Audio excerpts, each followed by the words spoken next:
Hello friends, आज की video में हम यूपी जीके से संबंधित कुछ महत्वपूर्ण प्रश्नों को हल करेंगे। तो चलिए शुरू कर लेते हैं आज की वीडियो। इससे पहले भी मैं एक यूपी जीके की मतलब वीडियो करा चुकी हूँ आपके लिए, उसमें क्वेश्चन आंसर करा चुकी हूँ। अगर आपने अभी तक वो वीडियो नहीं देखी है तो आप मेरे चैनल पर जाकर उस वीडियो को देख सकते हैं। तो चलिए दोस्तों शुरू कर लेते हैं आज की वीडियो। आज का हमारा पहला प्रश्न है कि उत्तर प्रदेश के किस हिस्से को गन्ना बेल्ट कहा जाता है। मतलब उत्तर प्रदेश का कौन सा हिस्सा है जिसमें सर्वाधिक गन्ना उत्पादन होता है, मतलब सबसे ज़्यादा गन्ना उत्पादन उत्तर प्रदेश के किस क्षेत्र में होता है। तो चलिए जान लेते हैं उसके बारे में। तो इसका आंसर यहाँ पर हो जाता है आंसर नंबर बी, पश्चिमी उत्तर प्रदेश में। तो जो पश्चिमी उत्तर प्रदेश वाला क्षेत्र है इसमें सबसे ज़्यादा गन्ना उगाया जाता है। तो जब सबसे ज़्यादा गन्ना यहाँ पर उगाया जाता है तो सबसे ज़्यादा चीनी मिलें भी यहाँ पर ही होंगी। तो सबसे ज़्यादा गन्ना भी यहीं पर उगाया जाता है और जितनी भी हमारे प्रदेश की चीनी मिलें हैं वो भी इसी क्षेत्र में स्थित हैं। तो इस क्षेत्र में कौन कौन से ज़िले आ जाते हैं, जैसे मुजफ्फरनगर, मेरठ, सहारनपुर, बिजनौर, शामली, बागपत और बुलंदशहर। तो ये ज़िले किस क्षेत्र में आ जाते हैं, पश्चिमी उत्तर प्रदेश में। तो आंसर नंबर बी हमारा यहाँ पर सही हो जाता है कि पश्चिमी उत्तर प्रदेश को गन्ना बेल्ट के नाम से जाना जाता है। तो आंसर नंबर बी हमारा, ऑप्शन नंबर बी हमारा यहाँ पर सही हो जाता है। नेक्स्ट क्वेश्चन है कि उत्तर प्रदेश का केसर बाग किसके लिए फेमस है, तो किसके लिए प्रसिद्ध है। तो जो उत्तर प्रदेश का केसर बाग है ये किसके लिए फेमस है। तो चलिए दोस्तों थोड़ी बात कर लेते हैं केसर बाग के बारे में कि ये किस लिए फेमस है। तो जो केसर बाग है ये लखनऊ में स्थित है। कहाँ पर स्थित है, लखनऊ में स्थित है। और ये क्या है, ये एक ऐतिहासिक महत्व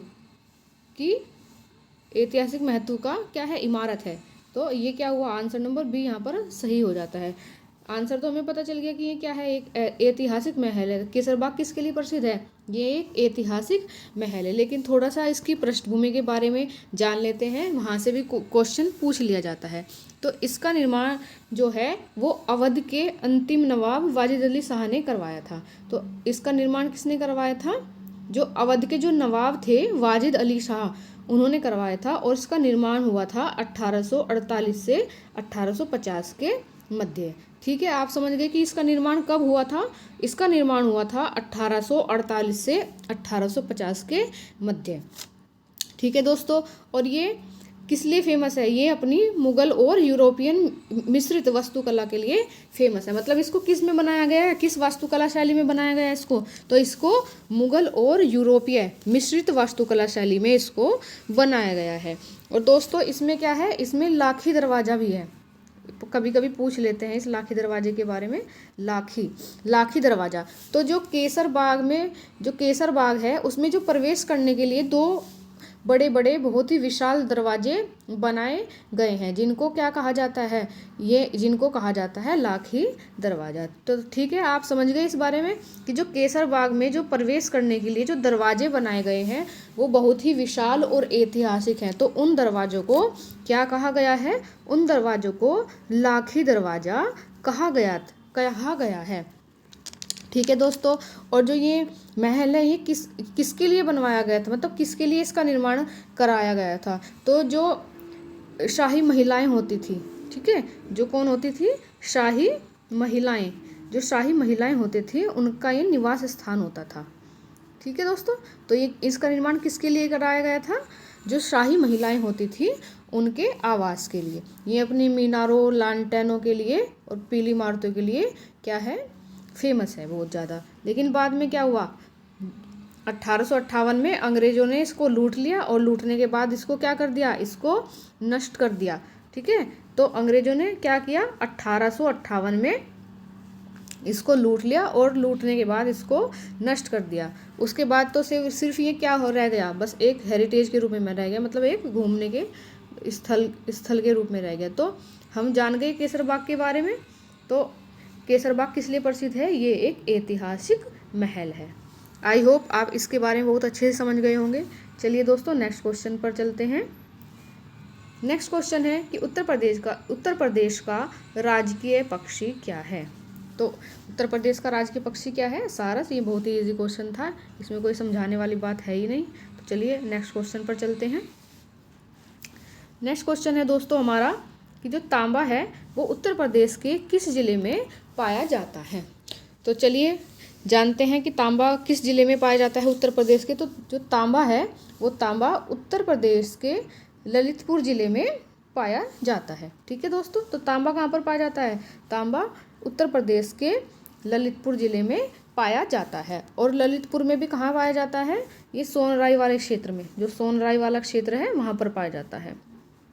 ठीक है, तो कहाँ पर पाया जाता है? जो सोनराई वाला क्षेत्र है वहाँ, वो तांबा उत्पादन का प्रमुख क्षेत्र है। यहाँ पर लगभग 3 से 6% तांबा पाया जाता है। ठीक है, और ललितपुर के अलावा मिर्ज़ापुर और सोनभद्र में भी क्या होता है? तांबा पाया जाता है। ठीक है दोस्तों, ललितपुर के अलावा मिर्ज़ापुर और सोनभद्र में भी क्या पाया जाता है? तांबा पाया जाता है। लेकिन जो प्राथमिक सोर्स है तांबा का वो क्या है? उत्तर प्रदेश के अंदर ललितपुर। तो आंसर नंबर बी हमारा, ऑप्शन नंबर बी हमारा यहाँ पर सही हो जाता है। चलिए नेक्स्ट क्वेश्चन पर चलते हैं कि नेक्स्ट क्वेश्चन है हमारा कि उत्तर प्रदेश में भीतरगांव मंदिर कहाँ स्थित है। तो दोस्तों किसके बारे में पूछा गया है हमसे? भीतरगांव मंदिर के बारे में। चलिए दोस्तों इसके बारे में जान लेते हैं। जो भीतरगांव मंदिर है वो उत्तर प्रदेश के कानपुर जिले में स्थित है। तो दोस्तों कहाँ पर स्थित है भीतरगांव मंदिर? ये कानपुर जिले में स्थित है। और इसको 5वीं सदी में, कौन सी सदी में? 5वीं सदी में गुप्त काल के शासनकाल में ये बनवाया गया है। मतलब किस काल में बनवाया गया है इसको? गुप्त काल में। और ये क्या है? ये एक हिंदू मंदिर है। ये कौन सा मंदिर है? जो भीतरगांव का मंदिर है वो कौन सा मंदिर है? ये एक हिंदू मंदिर है। ठीक है दोस्तों, ये कौन सा मंदिर है? ये एक हिंदू मंदिर है। इसकी दीवारों पर क्या है? हिंदू देवी देवताओं के चित्र पाए गए हैं, जैसे विष्णु, गणेश, पार्वती जी। तो इसकी दीवारों पर क्या हुआ है? हिंदू देवी देवताओं के मूर्तियां देखने को मिली है। इसलिए ये एक कैसा मंदिर है? ये एक हिंदू मंदिर है। और ये किससे बना हुआ है? ये पकी हुई ईंटों और टेराकोटा से बना हुआ है। तो जान गए आप इसके बारे में, भीतरगांव मंदिर के बारे में, कि कहाँ पर स्थित है? ये कानपुर जिले में स्थित है। तो ऑप्शन नंबर बी हमारा यहाँ पर सही हो जाता है। चलिए दोस्तों नेक्स्ट क्वेश्चन पर चलते हैं कि गुप्त काल का दशावतार मंदिर कहाँ स्थित है। जो गुप्त काल में बनवाया गया दशावतार मंदिर है वो कहाँ पर स्थित है। तो दोस्तों जो एक दशावतार मंदिर है ये देवगढ़ में स्थित है। तो देवगढ़ कहाँ पर है? देवगढ़ ललितपुर जिले में है। ठीक है, तो देवगढ़ कहाँ पर स्थित है? ललितपुर जिले में। तो दशावतार मंदिर कहाँ पर बनवाया गया है? ललितपुर के, मतलब ललितपुर जिले के देवगढ़ नामक स्थान पर इसको बनवाया गया है। और ये किस नदी के किनारे पर स्थित है? ये बेतवा नदी के किनारे पर स्थित है। ठीक है, किस नदी के किनारे पर स्थित है? ये बेतवा नदी के किनारे पर स्थित है। और ये दशावतार का जो मंदिर है, जो ये दशावतार मंदिर है, ये किसको समर्पित है? ये भगवान विष्णु को समर्पित है। ठीक है दोस्तों, किसको समर्पित है ये मंदिर? ये भगवान विष्णु को समर्पित है। और इसको कब बनवाया गया? 6वीं शताब्दी के आसपास बनवाया गया। कब बनवाया गया इसको? 6वीं शताब्दी के आसपास। तो 6वीं शताब्दी के आसपास इस मंदिर को बनवाया गया। और इस मंदिर का निर्माण किस शैली में हुआ? पंचायतन शैली में इस मंदिर का निर्माण हुआ है। तो आई होप आप समझ गए इस बारे में। तो आंसर नंबर बी हमारा यहाँ पर सही हो जाता है कि देवगढ़। ठीक है दोस्तों, यहाँ से आप अपने नोट्स भी तैयार कर सकते हैं, क्योंकि आप देख ही रहे होंगे कि हम एक क्वेश्चन के अंदर पूरा डिफाइन करके चल रहे हैं पूरे क्वेश्चन को, और एक मतलब यहीं से ही आपके 3-4 से क्वेश्चन तैयार हो जा रहे हैं। ठीक है, चलिए नेक्स्ट क्वेश्चन पर चलते हैं दोस्तों। नेक्स्ट क्वेश्चन है हमारा कि उत्तर प्रदेश का बुलंद दरवाजा कहाँ स्थित है। तो जो उत्तर प्रदेश में बुलंद दरवाजा है वो कहाँ पर स्थित है, आइए इसके बारे में बात कर लेते हैं। तो जो बुलंद दरवाजा है वो फतेहपुर सीकरी में स्थित है। ठीक है दोस्तों, बुलंद दरवाजा कहाँ पर स्थित है? फतेहपुर सीकरी में स्थित है। इसका निर्माण किसके द्वारा करवाया गया? जो मुगल बादशाह अकबर थे। ठीक है, किसके द्वारा? अकबर के द्वारा। तो अकबर के द्वारा इसका निर्माण कराया गया। और कब कराया गया? जब मुगल बादशाह अकबर ने क्या किया, जब 1601 ईस्वी में गुजरात पर उन्होंने विजय प्राप्त कर ली। ठीक है, जब उन्होंने गुजरात को जीत लिया, तो गुजरात को जीतने की मतलब याद में, उसकी खुशी में उन्होंने मुगल दरवाजे का निर्माण करवाया था। और यह दुनिया का सबसे ऊंचा प्रवेश द्वार है। ठीक है, ये दुनिया का सबसे ऊंचा प्रवेश द्वार है। लगभग 176 फीट इसकी ऊंचाई है। तो दुनिया का सबसे ऊंचा प्रवेश द्वार कौन सा है? बुलंद दरवाजा। ठीक है दोस्तों, दुनिया का सबसे ऊंचा प्रवेश द्वार कौन सा है? बुलंद दरवाजा। और ये बुलंद दरवाजा है ना, ये किसका मुख्य प्रवेश द्वार है? ये जो फतेहपुर सीकरी की जामा मस्जिद है, एक जामा मस्जिद तो हमारी दिल्ली के अंदर है, और एक जो फतेहपुर सीकरी के अंदर है जामा मस्जिद, ये उसका प्रवेश द्वार है। ठीक है दोस्तों, तो ये किसका प्रवेश द्वार है? ये जो फतेहपुर सीकरी की जो जामा मस्जिद है, ये उसका प्रवेश द्वार है। और किससे बना हुआ है? ये लाल बलुआ पत्थर से बना हुआ है। किससे बना हुआ है? ये लाल बलुआ पत्थर से बना हुआ है। ठीक है दोस्तों, इसका निर्माण किससे करवाया गया है? तो लाल बलुआ पत्थर से इसका निर्माण कराया गया है। और ये किस शैली में बना है? ये हिंदू और फारसी। ठीक है, किस शैली में बनवाया गया है इसको? हिंदू और फारसी। ठीक है दोस्तों, समझ गए आप बुलंद दरवाजे के बारे में कि ये कहाँ पर स्थित है? फतेहपुर सीकरी में स्थित है। किसने बनवाया? अकबर ने इसका निर्माण करवाया था 1601 ईस्वी में। जब उसने गुजरात पर विजय प्राप्त कर ली, तो उसकी खुशी में उसने बुलंद दरवाजे का निर्माण कराया था। और ये दुनिया का सबसे ऊंचा प्रवेश द्वार है, जिसकी ऊंचाई लगभग 176 फीट है। और जो फतेहपुर सीकरी में जो जामा मस्जिद है, ये उसका प्रवेश द्वार है। आई होप आप यहाँ तक बहुत अच्छे से समझ गए होंगे। चलिए नेक्स्ट क्वेश्चन पर चलते हैं। कि जो नेक्स्ट क्वेश्चन है दोस्तों, कि जो गोमती नदी है वो उत्तर प्रदेश के किस जिले से निकलती है? उद्गम मतलब किस जिले से निकलती है? तो जो हमारी गोमती नदी है वो उत्तर प्रदेश के पीलीभीत जिले से निकलती है। कौन से जिले से निकलती है दोस्तों? पीलीभीत जिले से निकलती है। और ये पीलीभीत जिले से भी ये फुलर ताल, जो फुलर झील है, जिसको गोमत ताल भी कहते हैं। क्या कहते हैं? गोमत ताल। जैसे जैसे मैं बोलती जा रही हूँ, आप यहाँ से तो अपने नोट्स भी बना सकते हैं। जो भी मैं बोलती जा रही हूँ उनको नोट डाउन भी करिए। केवल जो क्वेश्चन आपको स्क्रीन पर दिखाई दे रहा है वही क्वेश्चन इंपॉर्टेंट नहीं है, जो मैं बोलती जा रही हूँ वो क्वेश्चन भी आपके लिए इतना ही इंपॉर्टेंट है, क्योंकि वहाँ से भी आपके क्वेश्चन बन रहे हैं। अगर ये पूछ लिया जाए कि जो गोमती नदी है उसका उद्गम स्थल क्या है, तो कहाँ से बताओगे आप? फुलर झील या गोमत ताल से। तो मतलब गोमती नदी कहाँ से निकलती है? फुलर झील या गोमत ताल से गोमती नदी निकलती है। और फिर किसके साथ मिल जाती है? गंगा के साथ मिल जाती है। कहाँ पर? सैदपुर या जिसको कैथा भी कहते हैं, सैदपुर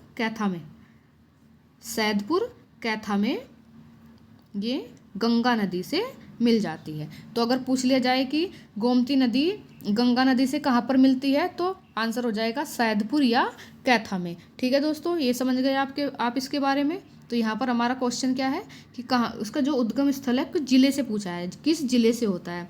तो किस जिले से? पीलीभीत जिले से। ठीक है दोस्तों, यहाँ पर हमारा आंसर नंबर सी, मतलब ऑप्शन नंबर सी सही हो जाता है। चलिए दोस्तों चलते हैं नेक्स्ट क्वेश्चन पर, कि जो उत्तर प्रदेश का दक्षिणी हिस्सा किस भूमि का भाग है? तो जो हमारा उत्तर प्रदेश है उसका जो दक्षिणी हिस्सा है, जो उसका साउथ वाला पार्ट है, वो किस भूमि का भाग है? तो दोस्तों वो हो जाता है हमारा गोंडवाना लैंड, मतलब गोंडवाना भूमि का भाग। ऑप्शन नंबर बी हमारा यहाँ पर सही हो जाता है, क्योंकि हमारा पूरा भारत ही गोंडवाना लैंड का हिस्सा है। तो हमारा यूपी तो फिर क्या होगा? पूरे भारत में ही आता है वो भी, तो वो भी क्या होगा? वो भी गोंडवाना लैंड का ही हिस्सा हो जाता है। यहाँ पर हमारा ऑप्शन नंबर बी सही हो जाता है। चलिए नेक्स्ट क्वेश्चन पे चलते हैं। उत्तर प्रदेश का राजकीय पुष्प क्या है? वेरी इजी, प्लास। तो यहाँ पर ऑप्शन नंबर हमारा डी सही हो जाता है कि जो प्लास का पुष्प है, जो प्लास का फूल है, वो हमारे उत्तर प्रदेश का राजकीय पुष्प है। चलिए दोस्तों नेक्स्ट क्वेश्चन पर चलते हैं कि उत्तर प्रदेश में चौखंडी स्तूप कहाँ बनाया गया है? चौखंडी स्तूप कहाँ पर बनाया गया है, आइए इसके बारे में बात कर लेते हैं। तो दोस्तों चौखंडी स्तूप यूपी के वाराणसी के पास सारनाथ में बनाया गया है। ठीक है, कहाँ पर बनाया गया है? इसको सारनाथ में बनाया गया है और ये एक बौद्ध स्थल है। क्या है ये? चौखंडी स्तूप जो है ये क्या है? एक बौद्ध स्थल, मतलब बौद्ध धर्म से जुड़ा है ये बौद्ध का। ठीक है, ये क्या है? ये एक बौद्ध स्थल है। यहाँ पर क्या हुआ था कि जब जो गौतम बुद्ध है, जो महात्मा गौतम बुद्ध है, जो बोध गया से वापस आए थे और वहाँ से वापस आने के बाद सबसे पहले 5 शिष्यों से, जो उनके सबसे पहले 5 शिष्य थे, उन्होंने यहीं पर अपने शिष्यों से क्या की थी? मुलाकात की थी। ठीक है, और इसको चौखंडी क्यों कहा जाता है? क्योंकि इसमें 4 मीनारें हैं। ठीक है, कितनी मीनारें हैं इसमें? 4 मीनारें हैं, तो इसलिए इसको चौखंडी कहा जाता है। और उनके ऊपर एक अष्टभुजीय मीनार बनी है। तो जो चौखंडी मीनार है, ठीक है, जो 4 मीनार हैं उनके ऊपर भी एक अष्टभुज मीनार बनी है। ठीक है, अष्टभुज मीनार मतलब उसमें क्या है? उसमें अष्टभुज मतलब 8 भुजाओं वाली, मतलब ठीक है, 8 भुजाओं वाली मीनार है। और इसे किसने बनवाया? इसे 1567 में, ठीक है दोस्तों, 1567 ईस्वी में अकबर के शासनकाल के दौरान इसको बनवाया गया। तो आप जान गए चौखंडी स्तूप के बारे में। तो जो चौखंडी स्तूप है वो बौद्ध धर्म से स्थित है, मतलब बौद्ध स्थल है, प्रमुख बौद्ध स्थल है। और ये कहाँ पर है? ये वाराणसी के पास सारनाथ में स्थित है। तो ऑप्शन नंबर ए हमारा यहाँ पर सही हो जाता है। और ये 4 मीनार मतलब चकोर मीनार है और उसके ऊपर क्या है? एक अष्ट मीनार है। ठीक है, और 1567 ईस्वी में इसको बनाया गया था।